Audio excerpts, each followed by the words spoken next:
रख हौसला और मंजर भी आएगा, प्यासे के पास चलकर समंदर भी आएगा। थक कर ना बैठ ए मंजिल के मुसाफिर, मंजिल भी मिलेगी, मिलने का मज़ा भी आएगा। तो hi guys, my name is Sandeep Kumar Nagvanshi. फिर से आपका स्वागत करता हूं आपकी अपनी YouTube channel Sandeep study centre में।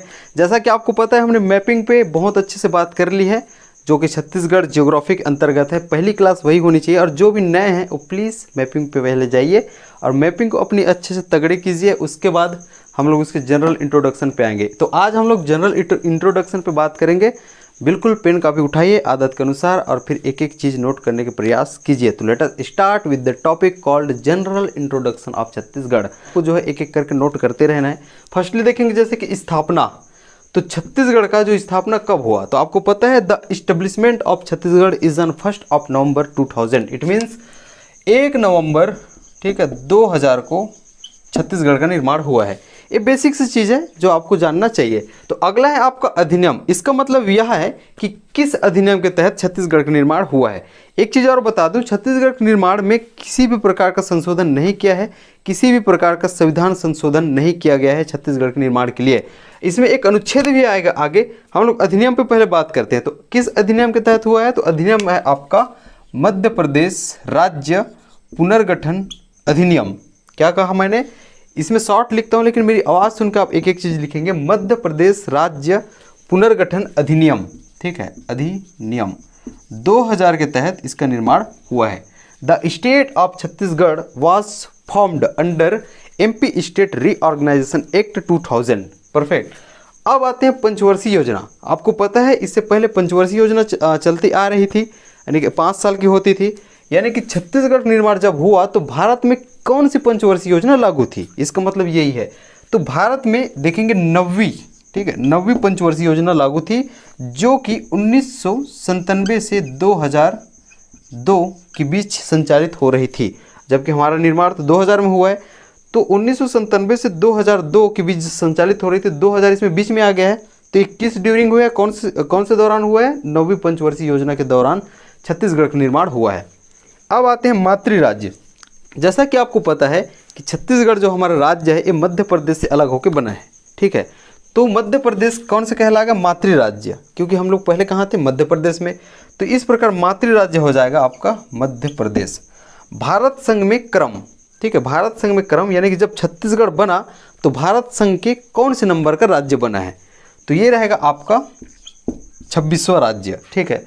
अब आता है प्रथम मानचित्र। प्रथम मानचित्र का निर्माण, छत्तीसगढ़ के प्रथम मानचित्र का निर्माण 1905 में हुआ है। अब आता है आकार। एक एक चीज़ लिखा हूँ, इसको बस आपको याद रखते जाना है। 1905 है। आकार देखेंगे, आकार समुद्री घोड़े के समान, ठीक है, आकार जो है समुद्री घोड़े के समान है, सी हॉर्स।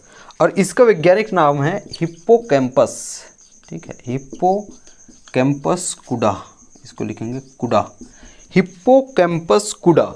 और एक चीज़ यहाँ पे और लिखेंगे, जैसे कि मैंने कहा है कि मातृ राज्य मध्य प्रदेश है, ठीक है। तो ये कितने सालों तक हम लोग मध्य प्रदेश के साथ रहे हैं, तो 44 साल, ठीक है। तो 44 साल, इसको भी लिखेंगे 4 ईयर्स, इसको भी लिखेंगे। उसके बाद हम लोग मध्य प्रदेश के साथ अलग होके रहे हैं। तो आप बोल सकते हो जैसे 26वां है, तो हम लोग का जो छत्तीसगढ़ राज्य है, ठीक है, the state of Chhattisgarh became 26 state of union of India after separating its mother state Madhya Pradesh, ठीक है, mother state Madhya Pradesh after 4 years of the establishment of Madhya Pradesh. आप बोल सकते हो इसका मतलब यह है, जैसे 1 नवंबर 2000 को तो अपना निर्माण हुआ है, तो भारत के संघ में 26वां राज्य बना है छत्तीसगढ़, जो कि 44 साल के बाद मध्य प्रदेश से अलग होकर बना है, ठीक है। तो ये तो रहा आपका शुरुआती जो कि इंट्रोडक्शन है। अब देखेंगे क्षेत्रफल। तो छत्तीसगढ़ का क्षेत्रफल है 1,35,192 स्क्वायर किलोमीटर, ठीक है, स्क्वायर किलोमीटर है, किलोमीटर ही नहीं, स्क्वायर किलोमीटर। अब देखेंगे मध्य प्रदेश का। इसका मतलब ये है कि मध्य प्रदेश का कितना परसेंट है, छत्तीसगढ़ जो है मध्य प्रदेश का कितना परसेंट है। तो छत्तीसगढ़ जो है मध्य प्रदेश के क्षेत्रफल का, इसका मतलब ये क्षेत्रफल के आधार पर बात हो रही। तो छत्तीसगढ़ का क्षेत्रफल मध्य प्रदेश के क्षेत्रफल का 30 पॉइंट हो जाएगा 47%, ठीक है। और इसी प्रकार भारत को अपने आप में 100% माने तो छत्तीसगढ़ भारत के क्षेत्रफल का कितना है, तो ये रहेगा आपका 4.11%। ठीक है, ये 30 है, 30.47%। अब देखेंगे छत्तीसगढ़ का स्थान क्षेत्रफल के आधार पर भारत में कितना है, यानी कि सबसे बड़ा क्षेत्रफल वाला आपको पता है राजस्थान है, फिर आपको मध्य प्रदेश है, फिर आपका उसी प्रकार आ जाएगा आपका महाराष्ट्र है। तो वैसे करते करते छत्तीसगढ़ का कौन से नंबर पे है, तो छत्तीसगढ़ का स्थान 9वां है। ठीक है, यहाँ तक क्लियर। अगला है आपका भू अवस्थित राज्य। छत्तीसगढ़ एक भू अवस्थित राज्य है, जैसा कि आपको पता है। आप देखेंगे भू अवस्थित राज्य किसे कहते हैं। ठीक है, भू अवस्थित, ये जो हम लोग शब्द बोल रहे हैं ये किसे कहते हैं। देखेंगे कोई भी ऐसा राज्य है जो कि ना तो समुद्री सीमा को छूता है, ठीक है, और ना ही वो किसी इंटरनेशनल बाउंड्री को टच करता है। इसका मतलब क्या है, ना तो वो अंतर्राष्ट्रीय सीमा को स्पर्श करता है या फिर टच करता है, और ना ही किसी समुद्री सीमा को टच करता है। तो छत्तीसगढ़ की स्थिति आप भारत में देखेंगे तो वो बीच में है थोड़ा सा। ठीक है, बीच में है, इसी वजह से वो ना तो समुद्री सीमा को टच करता है और ना ही इंटरनेशनल बाउंड्री को टच करता है, इसलिए छत्तीसगढ़ को भू अवस्थित राज्य कहा जाता है। ये क्लियर हो गया। दूसरा चीज़ है छत्तीसगढ़ प्रायद्वीपीय पठार का हिस्सा है। ठीक है, ये भी है, इसको भी लिखें, मैं जो बोल रहा हूँ उसको लिखेंगे, थोड़ा समझा दे रहा हूँ मैं। प्रायद्वीपीय पठार का हिस्सा है। अब देखेंगे जैसे कि भारत है, तो भारत का जो ये वाला है, ठीक है, ऐसा जो रहता है नीचे में है, ये यहाँ से आपका पेनिनसुलर प्लेटू लग जाता है। ठीक, जिसे प्रायद्वीपीय पठार कहते हैं। ठीक है, इधर जो तो आपका है ही। ठीक है, तो इसे प्रायद्वीपीय पठार कहा जाता है। क्यों कहा जाता है, देखेंगे 3 ओर से समुद्र से घिरा हुआ है। ठीक है, इधर कौन सा है आपका अरब सागर, और इधर कौन सा है बंगाल की खाड़ी।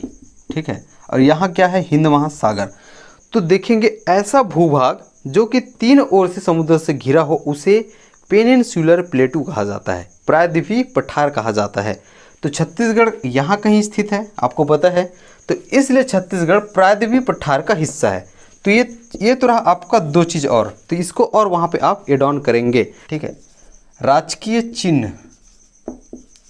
ठीक है, इसको मेरी एक सलाह है कि आप गूगल करेंगे। ठीक है, क्योंकि इसको बनाना बहुत टाइम है, बहुत टाइम लगेगा उसको, तो उसके मैं एक्सप्लेनेशन को बता रहा हूँ। एक बार आप गूगल करेंगे तो छत्तीसगढ़ का राजकीय चिन्ह आपके सामने आ जाएगा। उसमें देखेंगे सबसे पहले देखेंगे जो कि रहेगा आपका ऐसे टाइप का एक स्ट्रक्चर रहेगा। ठीक है, जो 36 ठो बना रहता है, इस टाइप के रहेगा। ये जो स्ट्रक्चर रहेगा, ठीक है, ये जो है आपके निरंतर विकास को दर्शाता है, राज्य के निरंतर विकास को दर्शाता है। ठीक है, और 36 किले परिधि में, इसको वृत्ताकार परिधि बोलते हैं। इसको नाम सहित आप याद रख लो, वृत्ताकार। ठीक है, वृत्ताकार परिधि बोलते हैं, जो कि कैसे दिखता है, इस टाइप से जो कि आपका दिखता है, जो कि साइड साइड में पूरा 36 ठो है। ये जो है राज्य की निरंतरता, यानी कि राज्य के विकास की निरंतरता को दर्शाता है।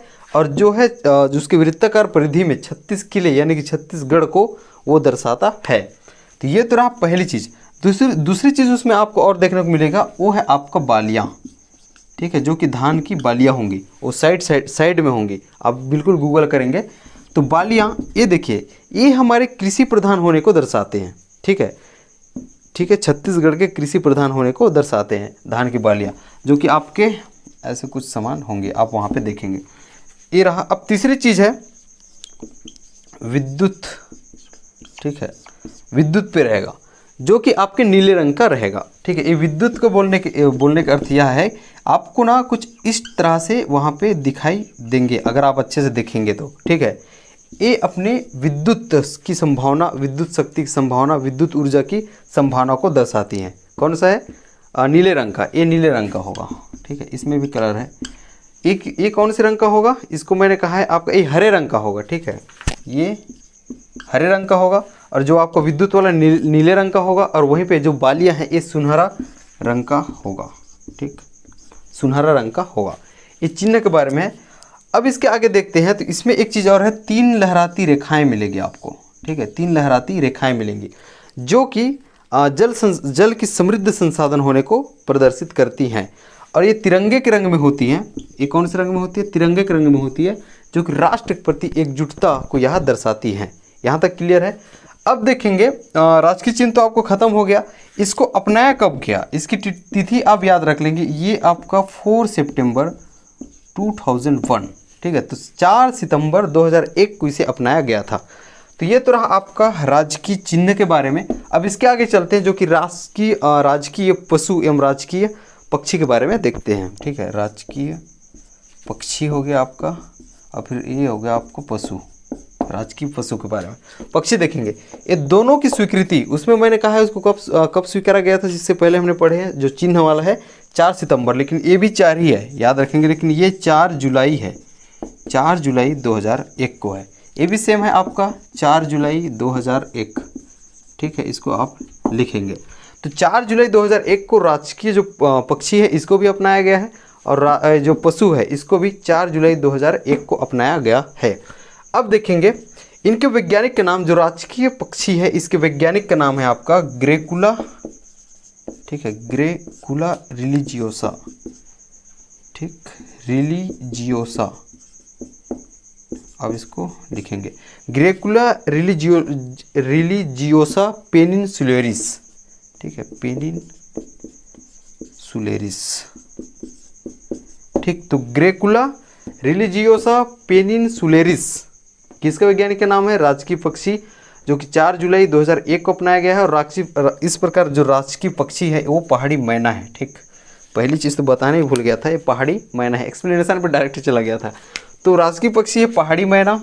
ठीक है कहाँ दिमाग है, पहाड़ी मैना। ठीक है, और उसी प्रकार पशु है ये हो जाएगा आपका वन भैंसा। ठीक, वन भैंसा। ठीक, इसके बाद एक्सप्लेनेशन पे जाएंगे जो कि 4 जुलाई 2001 को अपनाया गया है, जो कि आपका पशु भी है, ये भी 4 जुलाई 2001 को अपनाया गया है। इसके जो पहाड़ी मैना के जो वैज्ञानिक नाम है ग्रेकुला रिलीजियोसा पेनिनसुलेरिस रहेगा। और उसी प्रकार जो है आपके पशु जो कि वन भैंसा है इसके वैज्ञानिक नाम रहेगा आपका, इसको देखेंगे बुबेलस। ठीक है, बुबेलस बुबेलिस, ठीक है, बुबेलस बुबेलिस, ये रहा बुबेलस बुबेलिस। परफेक्ट। अब एक चीज़ देखेंगे यहाँ पे कि पहाड़ी मैना को संरक्षण कहाँ दिया जा रहा है। ठीक है, तो ये कांगेर घाटी राष्ट्रीय उद्यान। ठीक है, राष्ट्रीय उद्यान। अब बताएंगे कांगेर घाटी राष्ट्रीय उद्यान कहाँ है, तो ये आप देखेंगे बस्तर। ठीक है, बस्तर जिले में कांगेर घाटी राष्ट्रीय उद्यान है, यहाँ पे इसको संरक्षण दिया जा रहा है। इतना मोर देन सफिशिएंट। इसके बारे में एक चीज़ और लिखेंगे, इसमें यहाँ गुण पाया जाता है कि मानव आवाज़ की नकल इस सरलता से सहजता से एक कर लेती हैं। अब देखेंगे पशु के बारे में जो कि राजकीय पशु है बुबेलस बुबेलिस, इसके वैज्ञानिक नाम है, 4 जुलाई 2001 को अपनाया गया है। अब इसके संरक्षण या फिर ये कहाँ कहाँ पाए जाते हैं। ठीक है, तो इसको लिखेंगे पामेड़। ठीक है, अभ्यारण्य, पामेड़ अभ्यारण्य हो गया, उदयंती हो गया, उदयंती अभ्यारण्य हो गया। ठीक है, पामेड़ अभ्यारण्य, उदयंती अभ्यारण्य, ये दोनों लिखेंगे। इसके आगे लिखेंगे एक चीज़ यहाँ पे और लिखेंगे जो कि हर्षवर्धन के जो दरबारी कवि है बाण भट्ट। ठीक है, बाण भट्ट, हर्षवर्धन के दरबारी कवि बाण भट्ट ने अपनी कविता, ठीक है, अपनी कविता या फिर अपनी रचना कादम्बरी में कहा है कि बांधवगढ़ से लेकर बस्तर तक, ठीक है, बांधवगढ़ से लेकर बस्तर तक वन भैंसे बहुत अधिक मात्रा में मिलते हैं। ठीक है, और इसे साक्षात मृत्यु का प्रतीक कहा है। तो इस प्रकार आपका राजकीय पक्षी भी खत्म होता है, राजकीय आपका पशु भी खत्म होता है, और राजकीय जो आपके हो गया है चिन्ह पे भी हमने बात कर ली है। इसके आगे हम चलते हैं जो कि राजकीय भाषा भी बात कर लेते हैं, और राजकीय आपके गीत को भी हम लोग देख लेते हैं, और कुछ और बाकी है मिसलेनियस पॉइंट, उसको भी आज कवर कर लेते हैं। अगला देखेंगे आपका राजकीय वृक्ष है। ठीक है, वृक्ष देखेंगे, ये आपका है आपका साल या फिर ये है आपका सरई। ठीक है, साल या फिर सरई, इसे सोरिया, इसका वैज्ञानिक नाम क्या है, सोरिया रोबस्टा। ठीक है, सोरिया रोबस्टा, यहाँ तक क्लियर है। तो इसके वैज्ञानिक नाम रहेगा सोरिया रोबस्टा। अब नेक्स्ट चलते हैं राजकीय गीत पे। ठीक है, आपको पता है अरपा पैरी के धार, इसको जो है राजकीय गीत के रूप में अपनाया गया है। अरपा पैरी के धार, इसको पूरा लिख लेंगे, अपरा हो गया है, सॉरी, अरपा।